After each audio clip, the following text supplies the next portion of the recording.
It's strange how silence can feel louder than words. That year, the silence came through a text message, short, polite, and cold.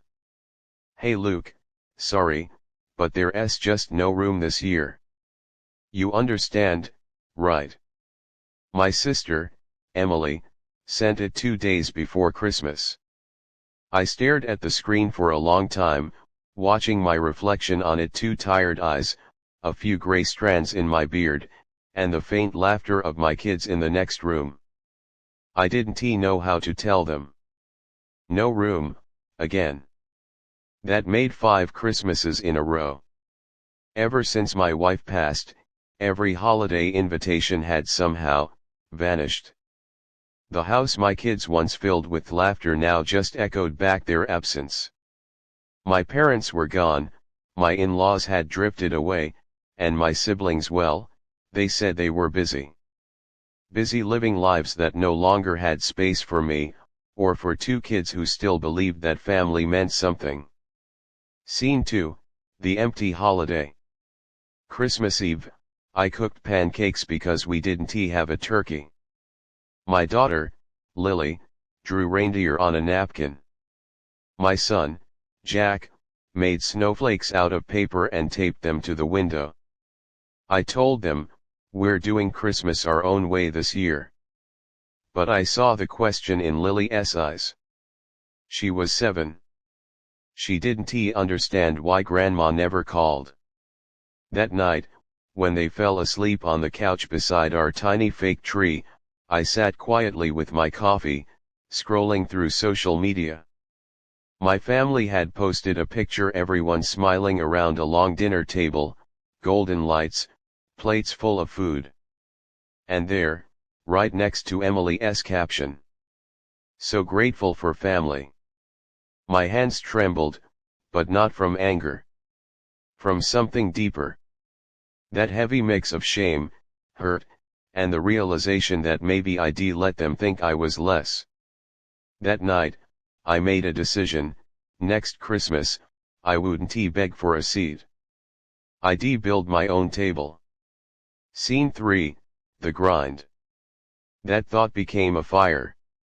I'd been working as a part-time mechanic for years, struggling to make ends meet after losing my job in construction. I fixed cars in my garage, sometimes working until dawn. But after that Christmas, something inside me shifted. I started watching tutorials, studying auto restoration, and posting my work online. At first, nobody noticed. Then one day, a video of me restoring an old '68 Mustang went viral. Messages poured in. People loved the story behind it, a widowed dad teaching his kids that broken things can be made beautiful again. Within 6 months, orders started coming in. By the next year, I had a small workshop. And by the second Christmas, I had employees. A business. A community. Still, my family never called. Scene 4, the invitation that never came. That December, Emily posted again, "Family Christmas at the lake house." So excited. No text came to me. But this time, instead of bitterness, I felt something new: resolve. I looked at my kids, who were hanging lights on the workshop walls, giggling as they wrapped tinsel around the toolboxes, and I thought, this is our family. I wanted them to have something better than pity. So I planned a surprise. Scene 5, the big reveal, showing them space. The following summer, business was booming. I'd saved every cent I could, worked every hour God gave me, and finally, we did it. I bought a piece of land just outside town. It had a view of the hills, open sky, and room, so much room. I told the kids, we're going to build something here. A place for people who have nowhere to go. We called it Haven Garage. A mix of auto shop, community center, and weekend retreat. Every holiday, we'd open it to single parents, veterans, foster kids, anyone who felt forgotten. We had bonfires, food, laughter, and space. That was my mission, to make sure no one ever heard there's no room again. Scene 6, the twist: the family returns. 3 years later, my phone rang. It was Emily. Her voice was softer this time. "Hey, Luke. Dad's not doing too well. We're having Christmas early this year. You should come. Bring the kids." I didn't know how to respond. So I just said, "Sure." When we arrived, the same old house smelled like cinnamon and pine. Everyone looked older. Maybe smaller. Mom hugged me like she hadn't seen me in a lifetime. But the table, it was the same long table, and somehow, it looked shorter. Emily smiled nervously. "We made space for you." I looked around. They squeezed in 2 folding chairs at the corner, half blocked by a cabinet. My kids sat quietly, trying not to take up too much room. I felt the old ache in my chest, and then, suddenly, I smiled. "Actually," I said, standing up, "I think it's time you all saw my place." Scene 7, the revelation: the space he built. They followed me in their cars down the snowy back roads, probably wondering what I was up to. When we pulled up, the lights of Haven Garage shimmered through the dusk, garlands strung across the entrance, a giant Christmas tree out front, and people everywhere. Laughter, music, kids playing tag, volunteers serving food. Emily gasped. Dad leaned against his cane, his eyes wide. "Luke, what is all this?" I said, "This is where we celebrate. Every year. With anyone who needs a place." I watched as strangers waved to my family, inviting them in.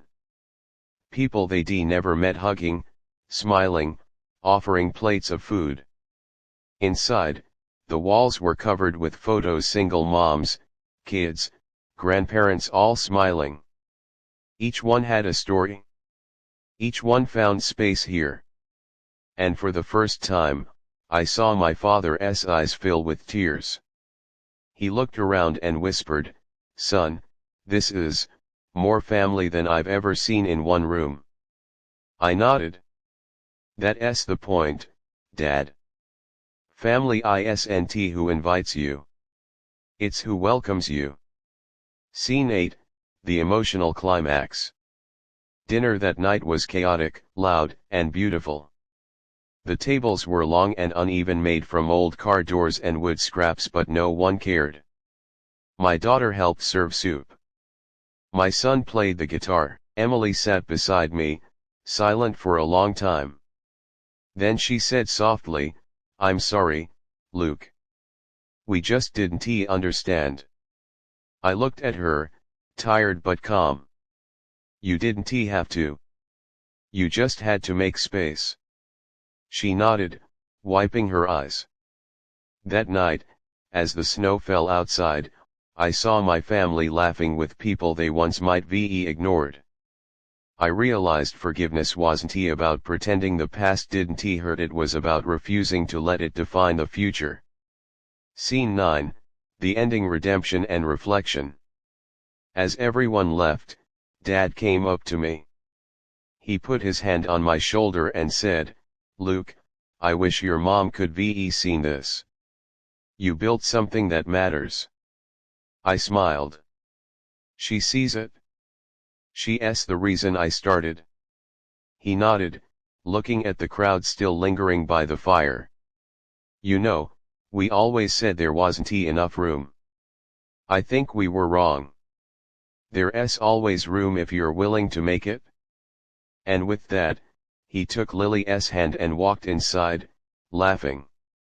I stood there for a moment, watching the snow fall against the warm glow of the lights, thinking how full life can get when you stop waiting for someone to open the door and start building your own. Closing narration: uplifting end. They say family is who you're born with. But I've learned it's who shows up when you need them most. My family once said, there's no room for your kids. But now, every holiday, we show the world what room really looks like. A garage full of love. A table full of stories. And hearts that keep finding space no matter how full life gets. Outro soft music fades. Because sometimes, the greatest way to get back what you lost, is to give it to someone who never had it.